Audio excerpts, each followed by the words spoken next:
मैं हूं अभिषेक मिश्रा और आज के इस वीडियो लेक्चर में हम लोग देखने वाले हैं 12वीं कक्षा की 8वीं कविता फायर ह्यूमन के बारे में, जो कि केकेएन दारूवाला के द्वारा लिखी गई है। केकेएन दारूवाला का जन्म 1937 में हुआ था। द रिसिपेंट ऑफ साहित्य academy award 1948।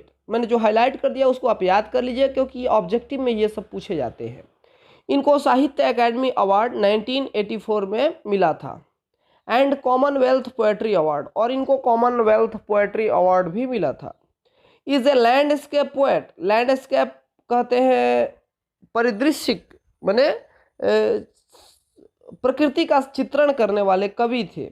Landscape poet of eminence and a well known writer of short stories.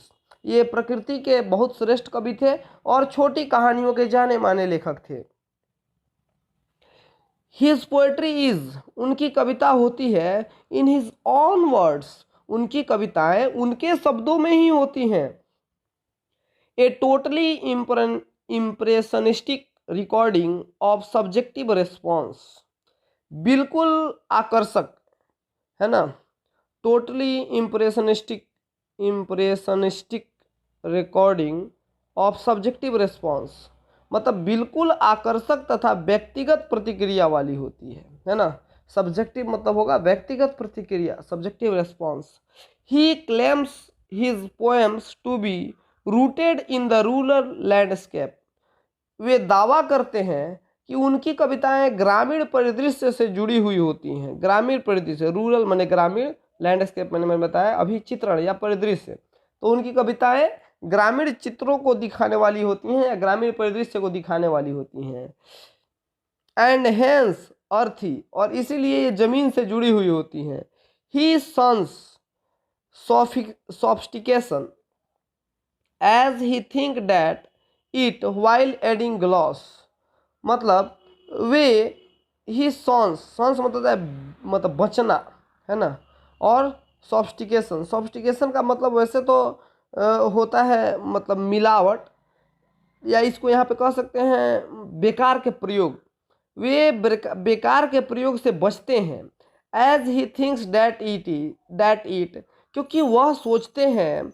While adding gloss, मतलब वाइल एडिंग ग्लॉस, ग्लॉस का मतलब है चमक धमक जोड़ने के चक्कर में while adding gloss takes away the power of verse, कविताओं की शक्ति नष्ट हो जाती है।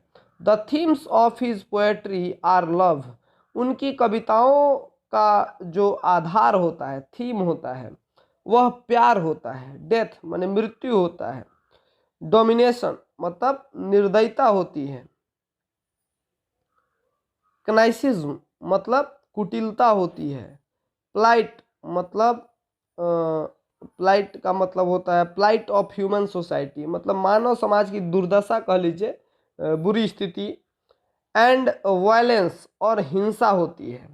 He writes the intensity and vigour involve in the poetic creation.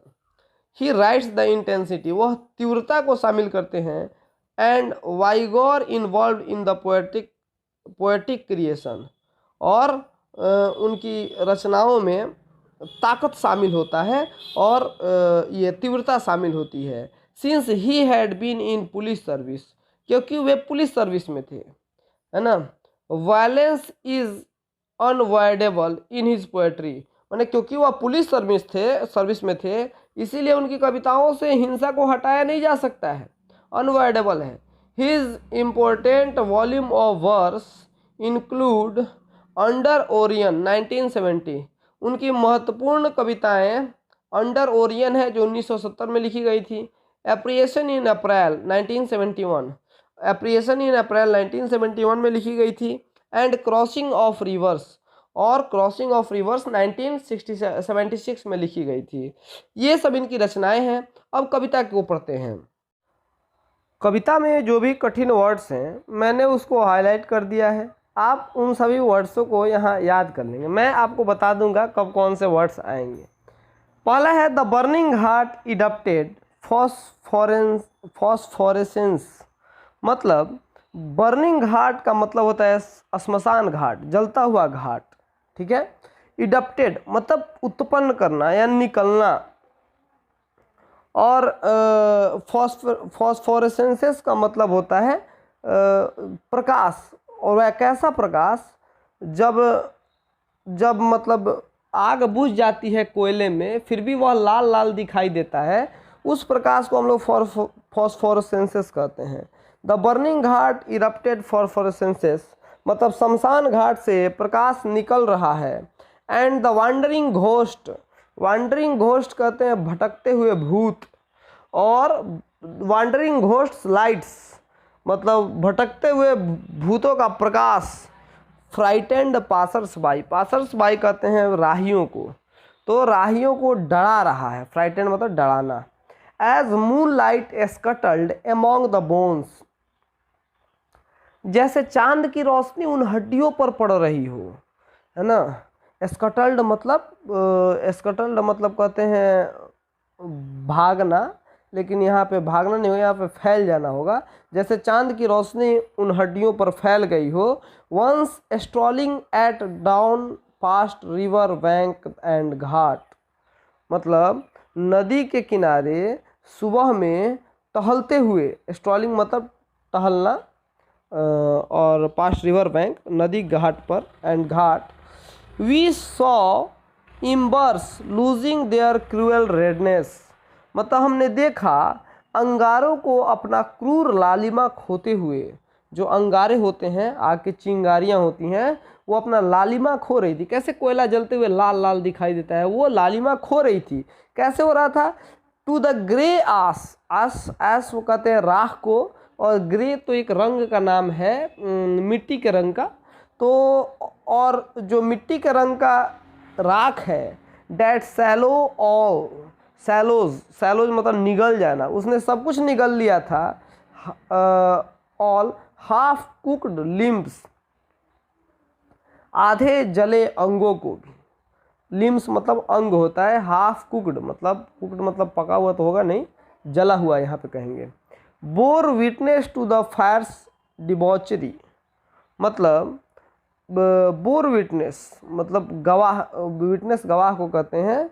और हमने देखा मैंने हम इन्हें गवाह बना, मैं गवाह बना टू द फायर्स डिबॉचरी आग के उस मतलब डिबॉचरी धोखे का, है ना। डिबॉचरी धोखा कहेंगे उसको। आग के उस धोखे का मैं गवाह बना। माई फादर सेड मेरे पिताजी ने कहा, you see those half burned fingers तुम देख रहे हो उन आधी जली हुई उंगलियों को। एंड बोन स्टॉप्स और हड्डियों के टुकड़ों को। The fire eight times forgets it dead मतलब आग कभी कभी अपने मृतकों को भूल जाती है। ए जुरेस्ट्रियन आई मैं एक जुरेस्ट्रियन था। जुरेस्ट्रियन कहते हैं यहूदियों को, सॉरी नहीं पारसियों को कहते हैं। मैं पारसी था। कहाँ गया? माई चाइल्ड फिंगर्स क्लेंच्ड मतलब होता है कसना, और मेरी मतलब बच्चों वाली उंगलियां कस गईं मतलब मैंने मुट्ठी बंद कर लिया। Into a little knot of pain मतलब नॉट मतलब होगा कि गांठ, और पेन मतलब दर्द। एक छोटे से दर्द के गांठ की तरह मेरी मुट्ठी बंद हो गई। आई सोर टू सेव फायर मैंने कसम खाया कि मैं आग को बचाऊंगा।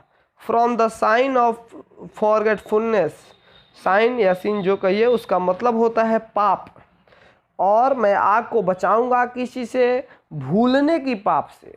जो भूल जाता है अपने आधे अंगों को जलाकर छोड़ देता है वो एक पाप है, और इस पाप से मैं आग को बचाऊंगा। I never forgot and 20 year since मतलब मैं भूला नहीं और 20 साल उस बीत गए। As I consigned my first born to the flame first born मतलब पहला बच्चा, कॉन्साइंड मतलब झोंक देना, है ना, या सौंप देना। मैंने अपने पहले बच्चे को आग के लपेटों में सौंप दिया था या झोंक दिया था।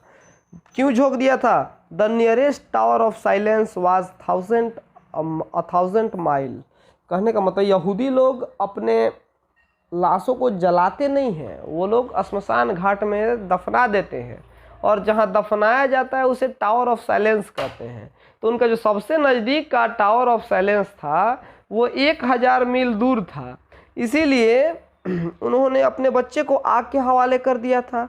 The fire hymn said to me, fire human ने मुझसे कहा, मतलब आग के लपेटों ने मुझसे कहा, तुम्हें यू स्टैंड फॉर गिवेन, तुम्हें माफ़ किया जाता है।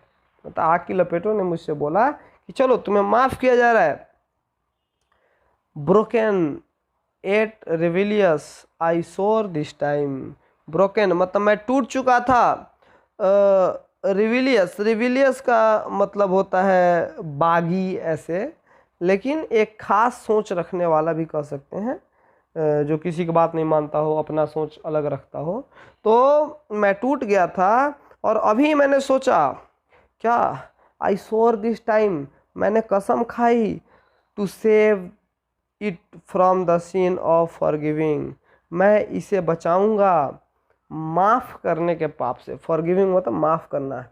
आग जो माफ़ कर देता है ये मतलब जैसे इनका धर्म पारसी धर्म था, और आग ने ये जलाने के बाद भी इनको माफ़ कर दिया, तो इनको लगता है हमारा धर्म तो खतरे में पड़ गया। तो ये बोल रहे हैं कि आग को मैं फिर से बचाऊंगा माफ़ करने के इस पाप से, मैं दोबारा किसी पारसी को आग में जलने नहीं दूंगा। ये हमारी कविता यहीं पे समाप्त होती है। बस इस कविता में इतना ही। धन्यवाद।